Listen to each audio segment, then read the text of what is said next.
예, 우리 신대현의 문답 39문답을 우리 문답하고 말씀 받겠습니다. 왜 중보자가 반드시 사람이어야 하는가요? 중보자가 사람이어야 하는 것은 우리의 성품을 붙들어주고 치고 율법을 존중하시고 우리의 성품을 입고 우리를 위해 고난을 받으시고 대신 강구하시며 우리의 연약을 해결하시기 위함이었다. 그리하여 우리로 하여금 양자의 명분을 받고 위로를 받으며 보좌 앞에 담대히 나아가게 하시기 위함이었다. 여러분 38문이 뭔지 기억나십니까? 왜 중보자가 하나님이어야 합니까? 그렇죠? 그래서 하나님이며 사람이신 분이 우리의 중보자다. 그래서 중보자가 누구지요? 마리아가 아니라 예수 그리스도, 하나님이시면서 사람이신 분으로 한 그런 대조적인 부분입니다. 오늘 우리 믿음으로 다윗은 하는 우리 말씀인데요. 그래서 다윗의 내용이 너무 많아서 두 분을 나누어서 잠깐 살펴보겠는데, 우리가 하나님의 응답을 누리고 하나님의 응답은 예수 그리스도께서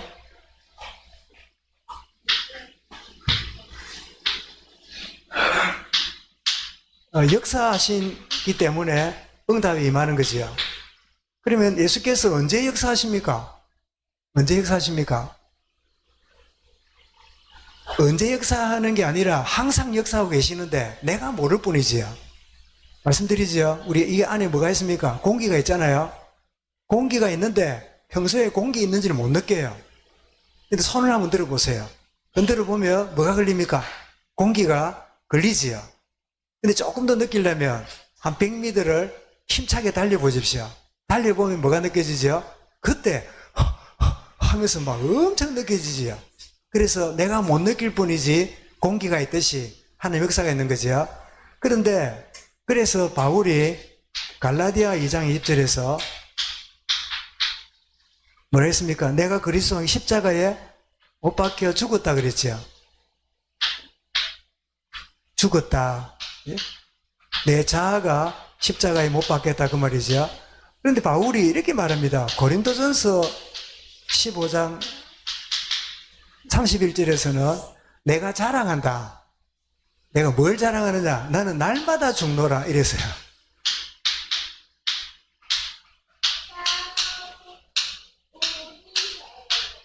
아니 죽었다 한 바울이 왜 날마다 죽는다고 말합니까? 이미 그리스도와 함께 내가 죽었다는 것은 사실이잖아요. 이 법정 용어입니다. 나는 죽었어요. 날마다 죽는다는 뭐죠? 이거를 확인하는 시간이죠. 그런데 내가 그리스도와 함께 죽었고, 그런데 내가 죽는 거를 날마다 내가 확인하는데 언제 그리스도 역사합니까? 내가 죽었음을 아는 때고 내가 날마다 죽는 시간이 주님이 역사하는 시간입니다. 근데 주로 어떠지요? 대인관계 속에 이렇게 감정이 일어나면 누가 역사해요? 그리스도가 나타나고 내가 역사합니다. 분노가 일어나요. 격분이 일어나요. 내가 살아버렸어요. 그래서 하나님이 역사 안 하시는 거예요. 가끔 경험할 필요가 있습니다. 분노가 일어나는데 주님 나는 죽었습니다. 이럴 때요. 풍선에 바람 빠지듯이 슉 하는 걸 경험해야 돼요. 그러면 어떻게 해요? 그럼 내가 이때 내가 저 친구 기 안 죽이면 내가 자존심 상하고 내가 손해보는데 그래 봐야 돼요. 그러면요 상대가 압니다.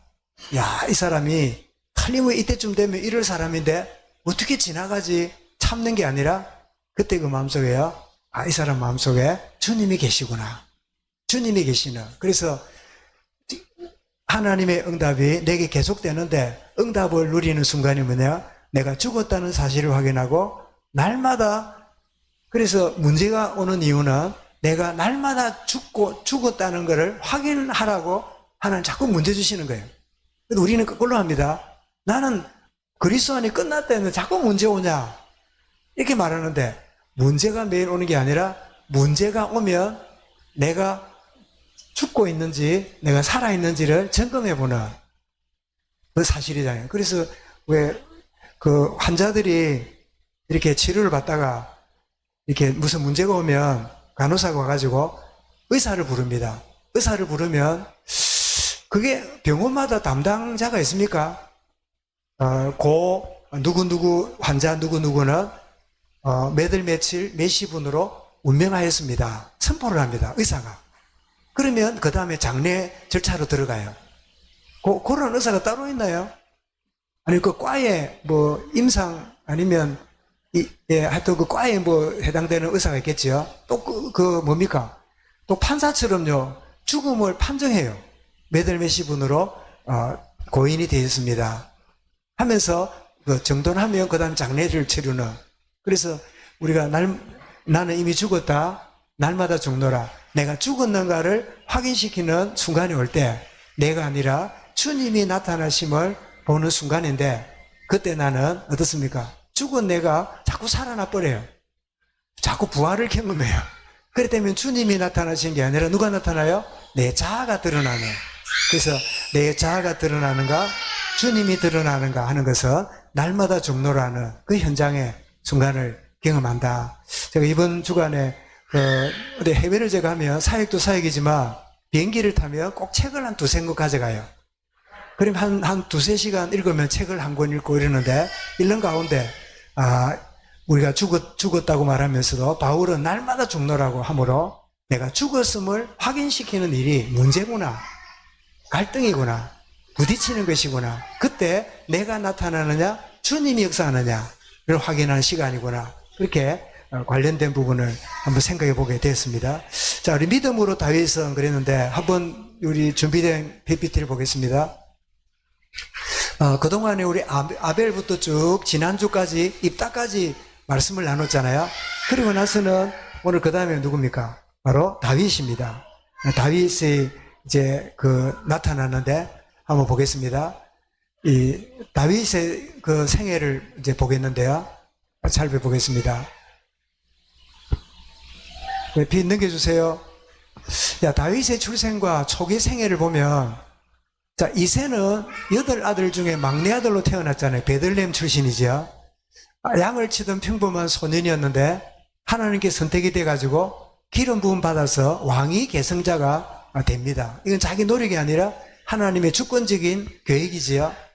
자, 소년 시절에 골리앗과 싸워서 승리하는 사무엘상 17장의 내용이 나옵니다. 그래서 블레셋 거인 골리앗을 물맷돌로 쓰러뜨리고 이스라엘의 국민적 영웅이 되는데 백성들이 뭐라고 노래합니까? 사울이 죽인 자는 천천히요. 천천히면 어찌 됩니까? 천천히란 말은 100만이란 말이죠. 그런데 다윗이 죽인 자는 만만이라. 만만은 뭡니까? 억이지, 억. 제 계산이 맞는 겁니까? 동그라미 3개씩 합치면 100만 되고 4개씩 붙이면 1000이면 억 맞지? 억 되고. 그러니까 비교가 안 되는 거죠. 그럴 때 여러분 참 제대로 된 이 하나님의 사람이면 야, 내가 가는 세대보다 새로운 세대가 된다니까 우리나라에 희망이 있구나 이러는데 사울은 그걸 받아들이지 못해요. 흔히 왜 교회에 이제 이렇게 담임 목사가 있고 부목사가 들어오잖아요. 부목사가 와서 메시지를 잘하니까 교인들이 목사님 말씀 은혜가 되고 너무 좋다. 그래 하면 담임 목사들이 좋아할까요? 싫어할까요? 대부분. 저도 뭐 이런저런 경험들을 해보기도 하고 뭐 지나갈 수도 있겠지만 저는 그렇게 하는 것은 결코 바람직한 게 아니죠. 내가 가는 어떤 세계 가운데 새로운 분이 잘한다 그러면요 기뻐할 일이잖아요. 근데 우리 목사님 담임 목사님 최고고 아이고 뭐 저 목사님 설교는 별로야 이러면 그 희망이 없잖아요. 그래서 사울은 그러지 못했어요. 이 다윗을 시샘하고 그러면서 뭐 하죠? 막 죽이려고 하는. 그런데 골리앗이 이기는 바람에 이 승리로 해서 사울왕의 눈에 띄가지고는 군대 장관이 됩니다. 그 다음 보겠습니다. 이 장면을 이제 목동으로 양을 치는 이런 모습으로 그려놓은 이런 이제 소년이었는데 시편 78편이 나오지요. 자기 양떼를 기르고 그게 다윗이 생했잖아요. 그랬던 다윗이 나라가 위기를 겪었을 때 골리앗 앞에 나가는데 골리앗 앞에 나가는 그 다윗이 물맷돌을 준비하고 이렇게 나가서 승리하는데요. 그 장면을 우리 화가가 그렸더라고요. 보십시오. 골리앗이 다윗이 있는데 자세히 보니까 골리앗 이마에 뭐가 붙었습니까? 돌멩이가 꽉 박힌 거예요. 완전 미간에 급소에 그냥 딱 박힌 거지요. 저래가지고 넘어지는 장면을 이제 저리 그림 그리는데 이 아이들 아마 그 그림책 표지를 아마 올린 것 같아요. 그래서 다윗을 골리앗을 이기게 되므로 다윗이 큰 이 역사를 보는데, 그런데 중요한 거는 물맷돌을 잘 던졌다 보다도 뭐라고요? 네가 욕하는 만군의 여호와의 이름으로 나아가노라. 하나님의 자존심으로 나가는 우리 자녀들, 후대들이 이런 자녀들로 여러분 자라날 수 있기를 기도하시기 바랍니다.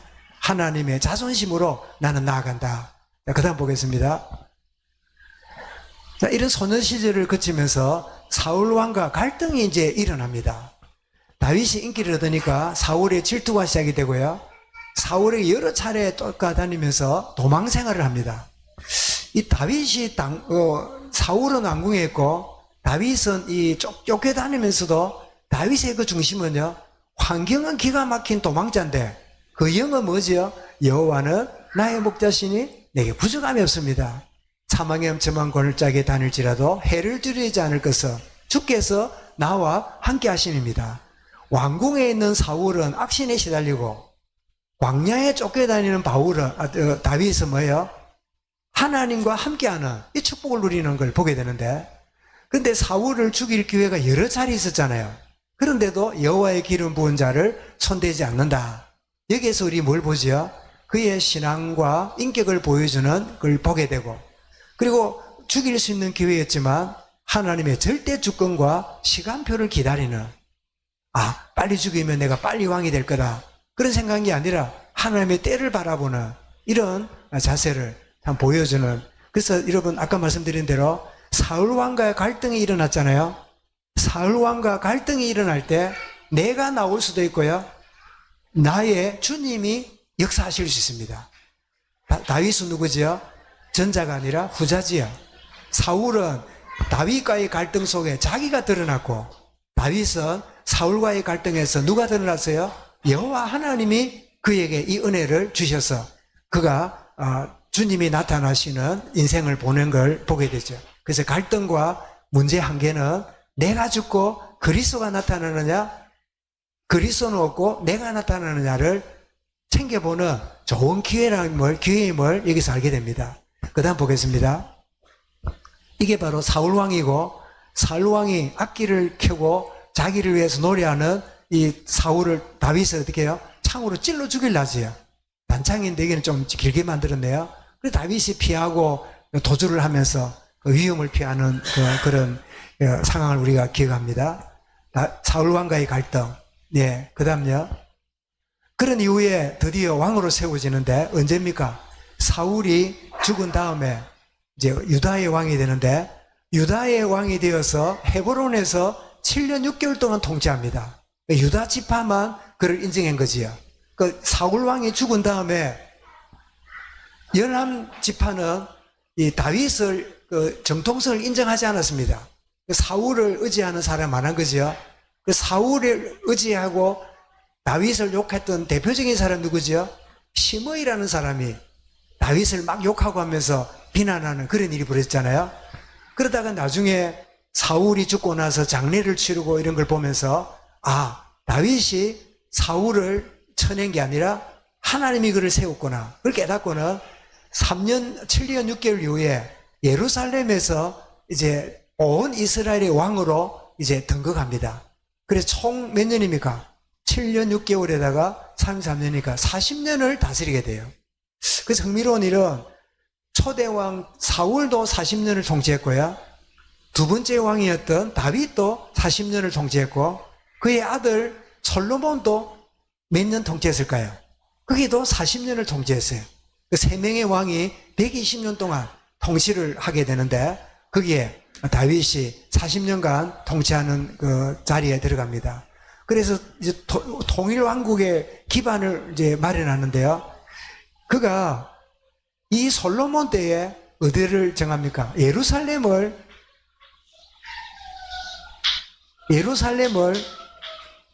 수도로 이렇게 정하게 되는데, 유다 지파의 왕이 되었을 때는 어디에 있었다 했습니까? 헤브론이라고 그랬죠. 헤브론이라고 하는 구도시에서 수도를 옮겨서 예루살렘에 이렇게 성을 정하게 되는데, 여러분 옛날에 임금들이 이 수도를 세울 때 낮은 지역으로 세울까요? 높은 지역에 세울까요? 주로 어디다가 성을 짓습니까? 예, 예루살렘. 그래서 지금은 이스라엘의 수도가 예루살렘입니다. 지금도요. 그런데 예루살렘에는 공항이 없어요. 왜냐? 예루살렘이 굉장히 높은 고지대에 있어요. 적군들이 쳐들어가서 함락시키기 어려운 굉장히 고지대에 있기 때문에 철도도 못 올라가서 빙글빙글 돌아가지고 올라갈 만큼 예루살렘이 아주 천혜의 좋은 요새지만 일반 생활하기는 어려운. 그래서 지금은 이스라엘이 공항이 어디에 있습니까? 텔아비브라고 하는 지중해 그 바닷가에 거기 공항이 있고 수도가, 그러니까 행정적으로 역사적으로 수도는 예루살렘인데 행정 수도는 텔아비브에 수도가 있는 그런 경우인데요. 이 예루살렘의 수도를 세워서 이렇게 하나님께 이 영광 돌리는 이런 자리인데, 예루란 말은 성이란 말입니다. 성, 해설, 그죠? 살림은 뭡니까? 평화지요. 그러면 다 합치면 뭐지요? 평화의 도시, 평화의 도시라는 뜻으로 예루살렘을 짓습니다. 그런데 예루살렘 나중에 성전을 지으려고 그럴 때 하나님이 너는 손에 피를 많이 묻었으니까 너 아들 때에 하라. 그래서 성전을 준비를 다 하고 이제 죽게 되는데, 그래서 나중에 거기다가 성전을 짓게 되는데요. 성전 기초를 놓고 이렇게 되는데, 그 자리가 어떤 자리입니까? 바로 그 자리가 아브라함이 이삭을 번제로 드렸던 그 자리에 성전이 세워져요. 얼마나 놀랄 일입니까? 놀랄 그런 일들이 우연이 아니라 진행되는 걸 보게 되는데, 언약궤를 예루살렘으로 옮기는 그런 이제 그 중심을 보게 됩니다. 나는 왕궁에 있는데 하나님의 북해가 저 바람 부는 데서 옮겨오는데, 그래서 예루살렘을 신앙 중심의 중심지로 삼는 그런 이 다윗의 중심을 보게 되고, 주변 민족을 정복해가지고 국력을 크게 신장시키는 그런 역할을 하게 됩니다. 그래서 통일 이스라엘을 완성하는 그런 역할을 다윗이 하게 되죠. 그래서 지금도 보면 이 이스라엘 깃발이요, 이 하늘색 바탕에 유일하게 별이 하나 있어요. 별이. 이 별이 이름이 뭐냐? 다윗의 별이에요. 데이비스타라고 할 만큼 지금도 이스라엘 백성들은 다윗이 새로 다시 올 거라고, 위대한 왕국을 세울 다윗이 오게 될 거라고 이런 꿈을 꾸고 있습니다. 그것은 뭐죠? 메시아 재림 사상입니다. 다윗처럼 왕권을 가지고 이 땅에 와서 이 이스라엘이 전 세계를 지배할 거다, 이런 세상적인 야망으로 이스라엘 백성들은 메시아를 기다립니다. 그런데 예수님이 어떻게 해요? 메시아는 오셨어요. 오셨는데 자기들이 생각하는 그런 기준에 한참 미달해요. 태어나기 어디 태어났습니까? 말밥통에. 또 누구랑 같이 다녔습니까? 손장녀나 세리나 그 천한 사람들. 또 예루살렘 입성할 때 뭐 타고 돌았습니까? 백마 타고 돌았습니까? 낙이 타고 왔습니까? 낙이 새끼 타고 왔습니까? 낙이 새끼를 타고 왔지요. 백마 타야 뽀대 나는 거 아닙니까? 그러니까 이만희나 누굽니까 또 김정은이나 다 백마 타고 나타납니까? 이제 승리하는 그런 모양으로 나타나잖아요. 그런데 주님 뭐라고요?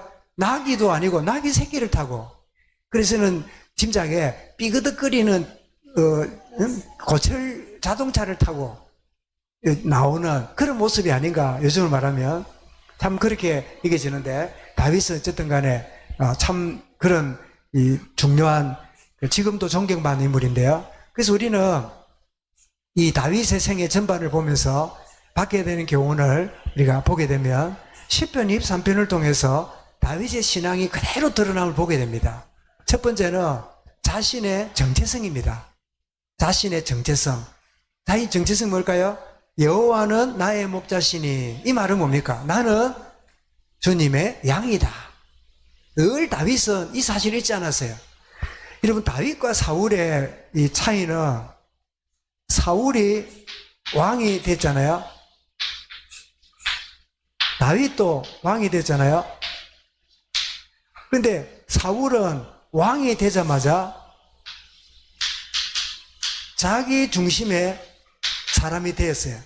근데 다윗은 왕이 되었지만 자신의 왕이 여호와임을 잊지 않았어요. 여러분, 이게 오늘 인생의 큰 전환점을 봅니다. 사람들이 왜 고만고만 하다가 교만한 사람 있잖아요. 왜 교만할까요?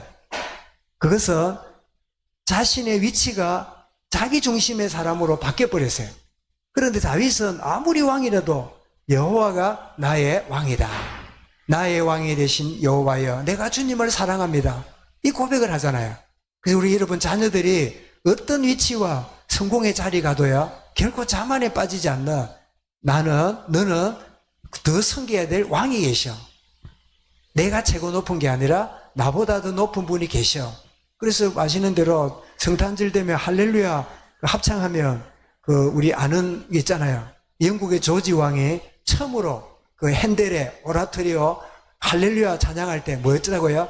앞에 앉아 있다가 뻘떡 일어서 가지고요, 왕관을 벗으면서 그리스도가 나의 참왕입니다. 이런 이제 일이 있었잖아요. 그래서 그 이후로 할렐루야 찬양 나오면 어쩝니까? 사람들이 다 일어나요. 다 일어나요. 왜 일어난지도 모르면서 일어나요. 모든 영광을 주님께 드립니다. 네, 이런 뜻으로. 왜 우리가 앉아있다가 예를 들면 대통령이 입장하겠습니다. 이러면 앉아있는 청중이 어떻게 해요? 다 일어나서 박수로. 국회에 대통령이 무슨 연설하러 가면요, 국회의원들이 다 일어나서 맞이합니다. 높은 분을 맞이하는 거지요. 그런 어떤 모습을 보이는데, 그런데 다윗은 자신은 항상 양인 것을 알았어요. 요한 14장에도 주님을 하고요, 나는 선한 목자니 내가 양의 이름을 부르며 양들이 알아듣고 목자가 하는 것을 걸음을 따라가느니라. 그래서 다윗은 영원히 여호와는 나의 목자고 나는 그분의 양이다. 나는 아무리 왕관을 쓰고 있었을 뿐이 그건 껍데기고 나의 진짜 신분은 누구라고요? 나는 양이다. 오늘 우리 소은이가 옷을 입고 왔길래 인사를 하고 보니까요, 옷을 입었는데 양이 한 마리 또 그려져 있어요. 그래, 이게 양이냐 이렇게 양이 붙었대요. 지금 양이 뭔지 모르지만 나는 양이다. 두 번째입니다. 시편 23편을 통해서 그의 삶의 원리가 나타납니다. 원리가 뭐예요? 내 자아가 아니라 인도받는 인생. 자기 이름을 위하여 의의 길로 인도하시리로다. 의의 길 인도하시는 그것이 그의 삶의 원리였어요. 그러면 여러분 보십시오. 자아가 아니라 인도받는 인생에 반드시 붙는 따르는 게 뭘까요? 그건 기도와 묵상이겠지요.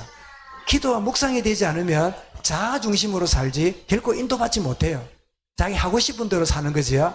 그래서 우리 기도하라 이 말은 그냥 단순히 기도하는 시간을 가져라는 뜻이 아니라 네 자아가 아니라 하나님이 원하시는 인도에 중심을 담아라. 그 이야기를 우리가 이해하면 되겠지요. 그 다음에 세 번째입니다. 우리 같이 읽어보면 좋겠습니다. 우리 받는 세 번째 교훈입니다. 시작. 왕위를 즐기기보다 하나님께 예배하는 행복을 누렸다. 그래서 시편 마지막 부분이라고요. 내가 여호와의 집에 영원히 거하리로다.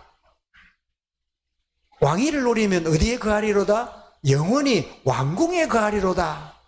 사울 왕도 다윗이 사울이 죽이고 자기 아들이 왕이 돼서 왕궁의 영광을 누리려고 했잖아요. 그런데 다윗은 왕이 되었지만 왕위가 아니라 뭐예요? 영원히 여호와의 집에 영원히 거하리로다. 예배의 행복을 누리는 그런 참 이 축복의 사람임을 우리가 보게 되고, 우리 다음번에 보게 되면 다윗도 실패를 합니다.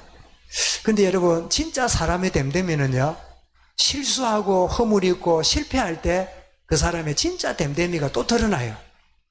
어떤 이는 그 문제를 만나서 제 갈 길을 가지만 어떤 이는요, 그 계기가 인생을 새롭게 만드는 걸 보게 되는데, 오늘 여기까지 정말 참된 정체성을 누렸던 이 다윗의 인생처럼 나의 인도자는 목자시고 나는 주님의 양이다. 다른 성도 여러분, 여러분이 누굽니까? 네, 나는 목자 대신 여호와의 양입니다. 그분 인도받는. 두 번째, 여러분의 삶의 원리가 뭡니까?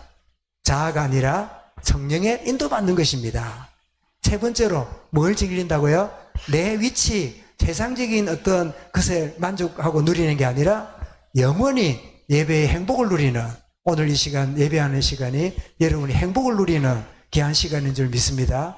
그래서 내 참 살아있는 생 동안 진짜 누리게 될 게 뭔지, 내가 어떤 존재인지, 내 삶의 원리가 무엇인지를 알고, 하나님 다윗을 참 내게 인생 모델로 허락하셨는데 이 참 귀한 축복을 참 누리며 나아가는 은혜 가운데 인도받도록 역사하여 주옵소서. 그래서 믿음으로 다윗은 어떻게 해요? 여호와를 목자로 삼고, 믿음으로 다윗은 자아가 아니라 성령 인도받고, 믿음으로 다윗은 예배를 가장 행복의 시간으로 누렸다. 이런 축복을 나도 누리게 하옵소서. 이런 가운데 하나님의 크신 은혜 가운데 승리하는 이 한 주간 되기를 주의 이름으로 축원합니다. 감사합니다. 주님, 믿음으로 다윗이 어떤 상황 가운데도 여호와가 나의 목자며 나는 양이며 주님의 인도하심을 받는 생애를 살았고, 예배의 행복을 누린 이 축복이 다윗의 생애인 것처럼 저의 생애와 우리 모든 성도들의 생애, 우리 자녀들의 생애가 되도록 복을 이루시고 은혜를 다하여 주옵소서. 감사드리며 예수 그리스도 이름으로 기도드리옵나이다. 아멘.